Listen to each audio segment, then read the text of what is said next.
নমস্কার বন্ধুরা, জয় মা কালী বেঙ্গলি চ্যানেলে আপনাদেরকে আমি স্বাগত জানাচ্ছি। আজকের আলোচনার বিষয় হলো চিন্তানাশক সিদ্ধ মন্ত্র। অর্থাৎ যদি আপনি প্রচুর দুশ্চিন্তা করেন যে কোনো বিষয় নিয়ে, সবসময় আপনি চিন্তা করে যাচ্ছেন, সেই চিন্তা কিছুতেই মাথার থেকে বেরোচ্ছে না, আপনি শুতে বসতে কাজ করতে সবসময়ই সেই চিন্তাটা আপনার মাথার মধ্যে ঘুরঘুর করছে, যে কোনো বিষয় নিয়ে হতে পারে, আপনার মনের মধ্যে কী চিন্তা থাকবে সেটা আপনিই জানবেন।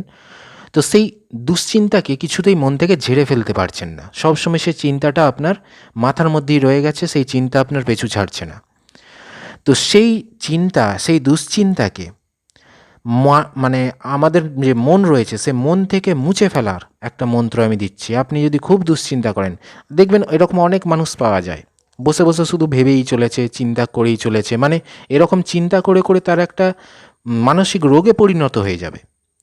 ঠিক আছে?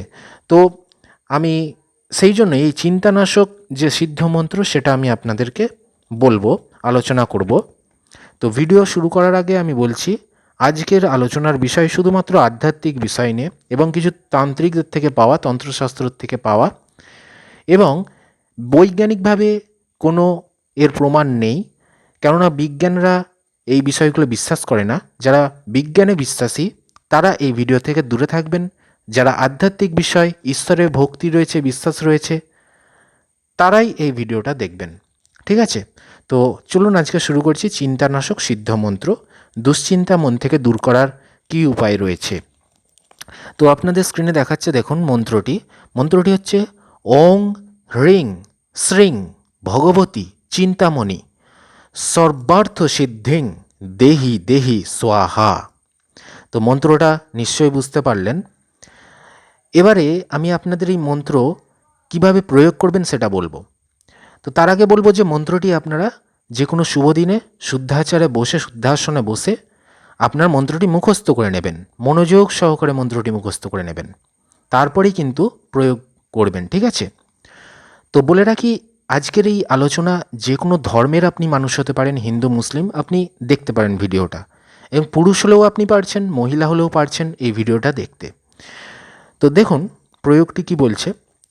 প্রথমে মন্ত্র সিদ্ধির জন্য আপন আপন বর্ণাশ্রম ধর্ম পালন করা খুব প্রয়োজন, এবং এইরূপ নিষ্ঠাবান ব্যক্তি যদি উপরোক্ত মন্ত্র তন্ত্রোক্ত মতানুসারে বিধিপূর্বক মহালয়ার পর প্রতিপদ থেকে নবমী পর্যন্ত অথবা পুজোর আগে প্রতিপদ থেকে নবমী পর্যন্ত এই 9 দিনে 21,000 বার জপ করলে মন্ত্র সিদ্ধি হবে।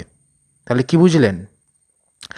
যে মহালয়ার পরে যে প্রতিপদ পড়ছে সেই প্রতিপদ থেকে আরম্ভ করে নবমী পর্যন্ত একটানা কিন্তু এই মন্ত্র জপ করতে হবে, মানে এই দিনের মধ্যে আপনাকে 21,000 বার জপ করে ফেলতে হবে। ঠিক আছে? অথবা এখানে কি বলছে, পুজোর আগে যে প্রতিপদ আছে সেই প্রতিপদ থেকে নবমী পর্যন্ত এই যে 9 দিন, এই 21,000 বার জপ করতে হবে, তবেই কিন্তু মন্ত্রটা সিদ্ধ হবে। বুঝতে পেরেছেন? মন্ত্র সিদ্ধি হয়ে গেল। মন্ত্রের সিদ্ধি হয়ে গেলে এরপর কি করবেন আপনি, আসল প্রয়োগটা সেটা হচ্ছে, এরপর উক্ত সিদ্ধ মন্ত্র প্রত্যহ 108 বার জপ করলে মানুষের দুশ্চিন্তা দূর হয়, মনোরথ সিদ্ধ হয়। তাহলে কি বুঝলেন? প্রথমে আপনাকে সিদ্ধি করতে হবে, এখানে বলেছে মহালয়ার পর প্রতিপদ থেকে নবমী পর্যন্ত অথবা পুজোর আগে প্রতিপদ থেকে নবমী পর্যন্ত এই 9 দিন আপনাকে একটানা 21,000 বার জপ করতে হবে, মানে এই 9 দিন ধরে আপনাকে 21,000 বার জপ করে নিতে হবে। ঠিক আছে? টোটাল আপনাকে 21,000 বার জপ করতে হবে এই 9 দিন যাবৎ। এবং সিদ্ধি হয়ে গেলে, এইভাবে কিন্তু মন্ত্রটা আপনি আয়ত্ত করলেন, সিদ্ধি করলেন, এটা একটা পাওয়ারফুল মন্ত্র। এরপরে আপনি যখন সিদ্ধ হয়ে যাবে, তারপরে আপনি শুভ দিনে শুদ্ধাচারে বসবেন, ঠাকুর ঘর মন্দির এরকম জায়গা হলে ভালো হয়, আপনি আসন পেতে বসে মন্ত্রটা প্রত্যেক দিন 108 বার করে জপ করবেন। তাহলেই কিন্তু ধীরে ধীরে আপনার মনের যে দুশ্চিন্তা, এটা ঈশ্বরের আশীর্বাদে আপনি কিন্তু দূর করতে পারবেন। এরকমই কিন্তু তন্ত্রশাস্ত্রে বলা রয়েছে। ভিডিওটি ভালো লাগলে লাইক করবেন, চ্যানেলটি সাবস্ক্রাইব করবেন, এবং অবশ্যই বন্ধুবান্ধবদের সঙ্গে শেয়ার করবেন। আমি প্রতিদিন তন্ত্র মন্ত্র টোটকা তান্ত্রিক পদ্ধতি আধ্যাত্মিক আলোচনা এই নিয়ে আপনাদের আমি মোটিভেট করব এবং শিক্ষামূলক ভিডিও দেবো। আপনারা দেখতে থাকবেন, এবং আমার এই চ্যানেলে বহু ভিডিও রয়েছে, ততক্ষণ দেখতে থাকুন। ধন্যবাদ।